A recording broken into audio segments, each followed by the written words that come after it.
Encore une mauvaise nouvelle pour la France. Le déficit commercial du pays s'est encore creusé pour atteindre 43 milliards d'euros au premier semestre 2025, soit une dégradation de 4,4 milliards d'euros par rapport à la même période l'année passée. Qu'est-ce que ça veut dire? Que la France a plus importé qu'exporté, qu'elle a plus acheté que vendu. Au moment où les nouveaux droits de douane américains décrétés par Donald Trump entrent en vigueur, la France apparaît en position de faiblesse dans la bataille commerciale qui s'est ouverte à l'échelle mondiale. La balance commerciale nous envoie un vrai signal d'alerte, surtout après l'accord conclu entre l'Union européenne et les États-Unis qui crée une nouvelle donne mondiale. Cela nous oblige, nous, Français et Européens, à agir, à améliorer notre compétitivité, à accélérer si nous ne voulons pas être relégués. Il faut se secouer. Comment expliquer l'aggravation du déficit commercial de la France au premier semestre 2025? D'abord, une chute des prix de l'énergie et des exportations d'électricité, mais aussi un repli des exportations de produits aéronautiques, de bateaux et de navires. Les services et les transferts de revenus entre la France et le reste du monde sont en chute libre en raison d'une baisse des investissements étrangers. Quant aux importations, celles des produits pharmaceutiques augmentent nettement au deuxième trimestre jusqu'à atteindre leur plus haut niveau jamais enregistré. D'après les douanes françaises, la mise en œuvre provisoire des surtaxes américaines n'a pas eu pour l'heure d'impact significatif sur l'évolution des exportations françaises vers les États-Unis. Pour le ministre délégué du commerce extérieur, les Américains seront les premières victimes des taxes douanières imposées par Donald Trump. En tout état de cause, ces taxes vont d'abord entraîner une hausse des prix aux États-Unis. Les consommateurs américains en seront les premières victimes. La deuxième conséquence attendue est un ralentissement économique mondial qui risque de freiner les investissements. Pour la France et l'Europe, cet accord crée donc une double menace, une perte d'exportation vers les États-Unis et une croissance mondiale affaiblie.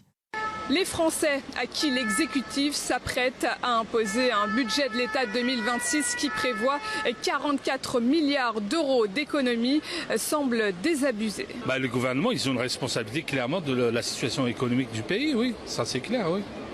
Après, voilà. Je pense que même si on imitait tous du sien, je pense qu'il y a un courant qui est plus fort que nous qu'on ne veut pas modifier, je sais pas comment dire. Vous avez plus d'espoir ? Ah oui, clairement. Je pense que chacun vit pour son... Tout le monde est égoïste, donc tout le monde vit pour son intérêt.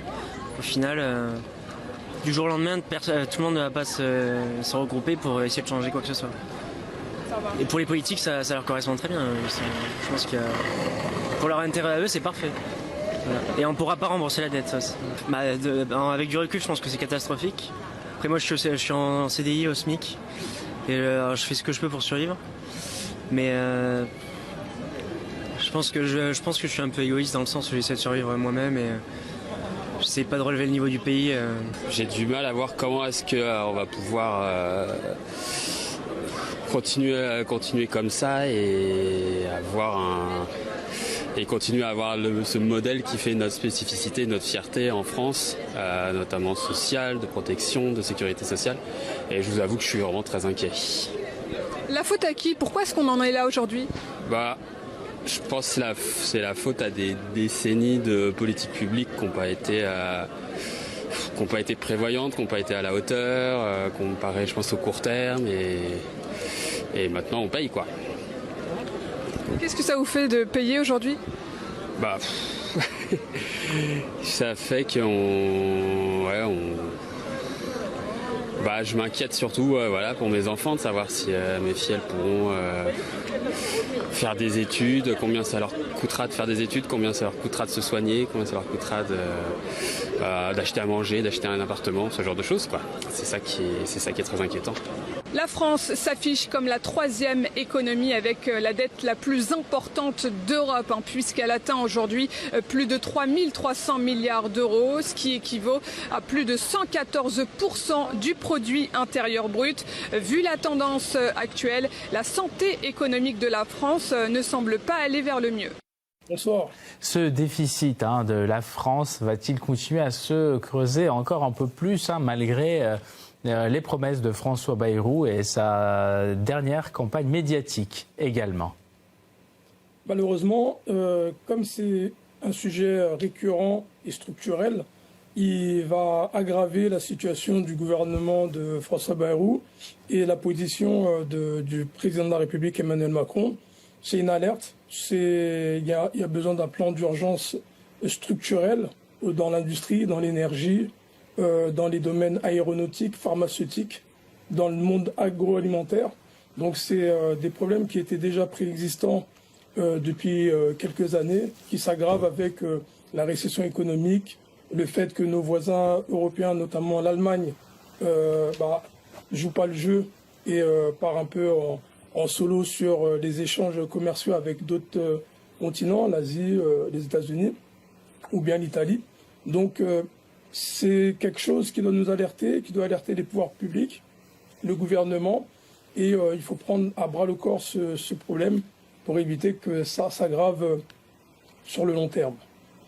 Est-ce que la politique financière, économique, de pression de l'administration américaine peut encore enfoncer le bouchon aujourd'hui?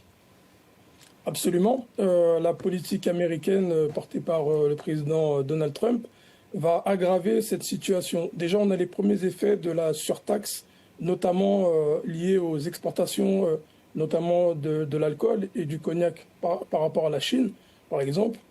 Ça s'est aggravé. On a normalement un secteur viticole qui est très exportateur et avec les droits de douane imposés par les Américains, ça fait que ça va s'aggraver. C'est pour ça qu'il y a une solution qu'on peut avoir, c'est déjà au niveau européen d'harmoniser nos efforts de coordination et de contrôle des investissements étrangers. En France, on a un ancien ministre de l'économie qui s'appelle Arnaud Montebourg, qui a fait un décret qui a été utilisé à 3 reprises pour éviter ce genre de sujet, mais je trouve qu'il ne s'est pas assez utilisé. Deuxièmement, il faut désaméricaniser notre économie et prendre appui sur notre politique intérieure, jouer le jeu avec l'Italie, avec l'Allemagne, avec la Grande-Bretagne, avec d'autres en Europe. C'est-à-dire il faut plus jouer chacun de son côté, mais il faut jouer collectif, notamment dans le domaine pharmaceutique, aéronautique et automobile, et aussi agricole, parce qu'on a une politique agricole commune en Union européenne qui fonctionne très bien, et du coup on peut se coordonner, notamment parce que l'agriculture est dépendante des aléas climatiques, le réchauffement climatique et d'autres, entre autres. Donc on peut avoir des politiques de coordination. Il y a eu un premier signal de la Commission européenne sur les droits de douane. En France, le président Macron a très bien réagi en intervenant directement en disant que c'était pas un bon deal. Donc il y a des choses qui vont être encore à creuser et il faut se battre pour que ces droits de douane, ces surtaxes de nos voisins, que ce soit en Asie ou en Amérique latine ou au Canada, ne soit pas un problème à l'avenir.